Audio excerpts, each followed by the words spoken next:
કે બાઈ ઘંટી પીસતી હોય પેલું ચક્કી પથ્થરની ઘઉં નાખીને.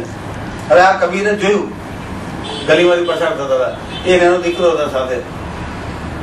ત્યાં અટકી ગયા કે શું થયું કે પેલું જો, અને એ રડવા માંડ્યા. તરત બાજુ હસવાનું પણ ચાલુ થઈ ગયું. એના દીકરાને ખબર ના પડે કે એક જ સેકન્ડમાં હસવાનું રડવાનું બંને કેવી રીતે બને આવું. चलती चक्की देखकर कबीरा रोए, दो पाटल के बीच साबुत बचा ना कोई, आगे पीछे जो भी आया वो पीस गया, लेकिन खूटा पकड़कर जो रहा वो बच गया. અંદર જે ઘઉં નાખતા બધા પીસાઈ જતા હતા, એટલે દુઃખ થતું. બધા આ બે સંસાર ને આ પાટલ ની વચમાં જે આવે બધા પીસાઈ જઈ રહ્યા છે. તો હસવાનું કેમ આવ્યું? તો કે જે ખૂટાની આજુબાજુમાં રહી ગયા, ખૂટાને પકડીને જઈ રહ્યા તે બચી ગયા. બાકી તો કીડા મકોડાની જેમ આપણે આવે ને નીકળી ગયા. જનરલી 99.99% આવું હોય. બાકી કોઈક જ સ્વામી વિવેકાનંદ નીકળે. ધ્યાનમાં વચમાં એક ભાઈનો અનુભવ મારો કહું. એક જગ્યાએ મિટિંગ હતી અને જે એ ફૂટ્યા મિટિંગમાં, હજી શરૂ મિટિંગ થાય પહેલા તો અપશબ્દ ને આવું. મેં કીધું આ ધ્યાની માણસ આવું કરી શકે? તો હજી આનું ધ્યાન નથી થયું એનો મતલબ. તો જે ખૂટો પકડીને રહે ગુરુ રૂપી, હવે જરૂર નથી કે આપણને ગુરુ સાક્ષાત હોય સામે. આ કબીરને પણ તમે પકડી શકો છો, તેના શબ્દને પકડો. આટલી નાની વસ્તુ જતા હતા જોઈ ગયા અને એમાંથી કેટલો મોટો બોધ આપણને મળે. આપણી સાથે આવી ઘણી બધી ઘટનાઓ થતી. કદી આવું કઈ મનમાં આવે? ઘણી બધી વિટમણાઓને અંદર બધું ચાલતું હોય, આપણું ટેન્શન ને આ બધું. ગોળ માખીઓ ખાતી હોય છે, તો એનો આખો જે ધોવો હતો એ રીતનો હતો કે એ ખાય એમાં એને મજા આવે છે. જેમ તમે પેલા કૂતરાને જુઓ, હડ્ડી ચૂસતા ને પતા ને, જોયું કૂતરાને ક્યારેક હાડકું ચૂસતા ચાલુ જ રાખે પછી અંદર લોહી નીકળે. એ લોહી પણ એને મજા આવે, કારણ કે હાડકામાંથી કઈક લોહી આવે એમ લાગે છે.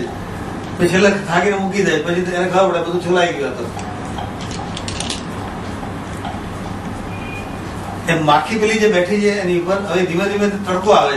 તડકો આવે એટલે ગોળ ઓગળે, માખીને મજા આવે છે, આપણને પણ મજા આવે છે. જે કરીએ એમાં જ ઊંડા ઉતરતા હોય છે. માખી બેસે એની ઉપર ને ધીમે ધીમે ગોળ ઓગળે. ખાવાની મજા આવે, એમાં ભૂલી ગઈ કે આ બધું એની પગ ને પાંખો બધી અંદર ચોટી રહી અને હવે ઉડવું છે, હવે ઉડાડતું નથી. આટલું પથારો ફેલીને ચાલુ કર્યું બધું, હવે બંધ થાય એમ નથી. બંધ કરી એટલે નુકસાન કે તકલીફ વાળું કામ. નુકસાન થાય એટલે એમ થાય કે આનું ઉઠમણું થઈ ગયું, એટલે આપણને ન ગમે એ વસ્તુ. એ જ વસ્તુ આપણે કરી રહ્યા છીએ. ગોળ કે લાલસા આપણી, એમાં આનંદ આવે છે, એમાં આપણે ઉતર્યા કરીએ છીએ. એ ઉતરીએ એટલે શું થાય તમને એ દેખાય. પછી ધ્યાન શું, ગુરુ શું? જે પેલા ભાઈની વાત થઈ કે ધ્યાનમાં ધ્યાની વ્યક્તિ આટલો ગુસ્સો કરે, હું એને જોતો રહી ગયો કે આ માણસ અપશબ્દ એટલે લેડીઝો પણ ઉભા રહે બધા, અને ગમે તેમ એને ચાલુ કરી નાખ્યું. એટલે આપણે ધ્યાન કરીએ છીએ પણ સાથે જ્ઞાન પણ રાખીએ છીએ. ધ્યાન બાજુ મૂકીને જ્ઞાન તલવાર કાઢી નાખવાની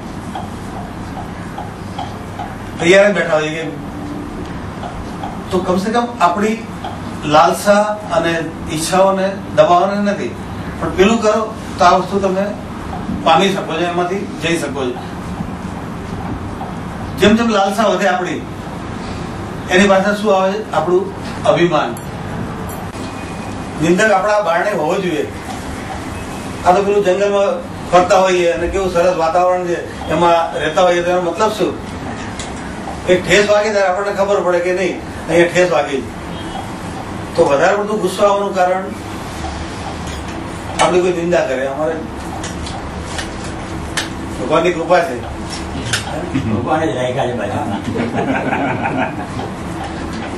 સતત ચાલુ જ હોય.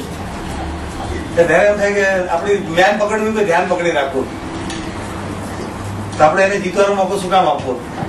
હવે આપણે ગુસ્સે થઈ પેલાને જે ઉભરી તમે એનો મોકો આપો જીતવાનો સામેવાળાને. મારા જેવું કહી દે બસ તમારું ધ્યાન પકડી ગયું. જાતા કોઈ વસ્તુ ચમકતી દેખાતી હતી, तेरा हस्बैंड पाछળ અટકી ગયા અને એની ઉપર પછી ધૂળ નાખી દીધી, પગેથી ધૂળ નાખી દીધી. તો શું હતું પાછળ?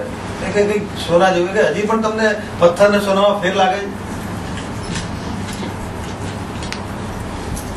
એ કોઈ લે નહીં ને એટલે મેં એની પર ધૂળ નાખી કે બીજાનું તો પછી લાલચ આવે, પણ તમને લાલચ પહેલા આવી ને, હજી પણ તમને સોનું ને પથ્થર ફેર લાગે છે.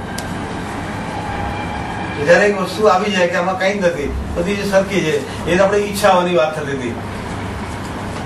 દુઃખી થવાનું કારણ જે નથી ગમતી વસ્તુ, પણ બધી વસ્તુ આપણે સ્વીકારી લઈએ તો દુઃખ ક્યાં રહે? પછી શાંતિ માટે આપણે ધ્યાન ના કરવું પડે, મસ્તીમાં જ રહીએ. એવું ગીત છે આ.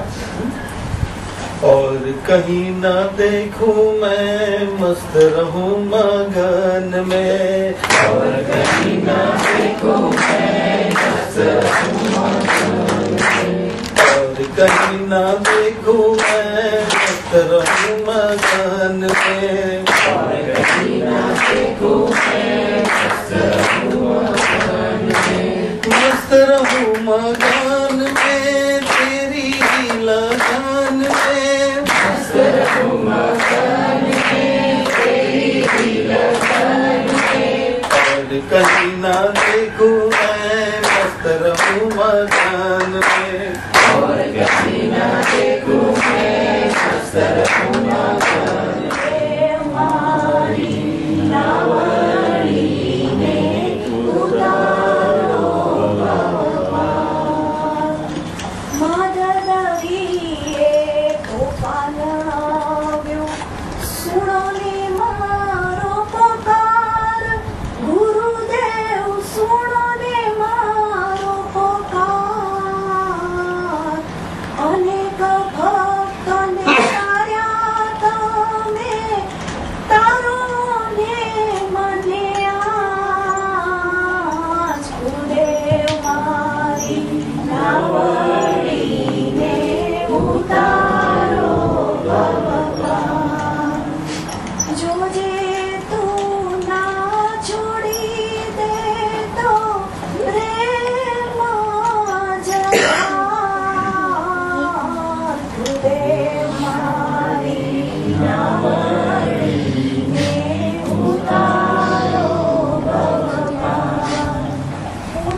सताए, जप तप योग करूं फिर भी ना आए रे, फिर भी ना आए. हर पल गुरुवर की याद सताए. कितने बरसों बीत गए नैना मोरे छलक रहे हैं, छलक छलक ये आग लगाए रे, फिर भी ना आए. हर पल गुरुवर की याद सताए. क्या है खता मेरी ये तो बता दो, प्यास तरस की अब तो मिटा दो. प्यास तरस की ये बड़ी तड़पाए रे, फिर भी ना आए. हर पल गुरुवर की याद सताए. कितने जन्मों की प्यास है मेरी, आस रखी है बस एक तेरी. सांसों की डोर मेरी ये टूट जाए रे, फिर भी न आए. हर पल गुरुवर की याद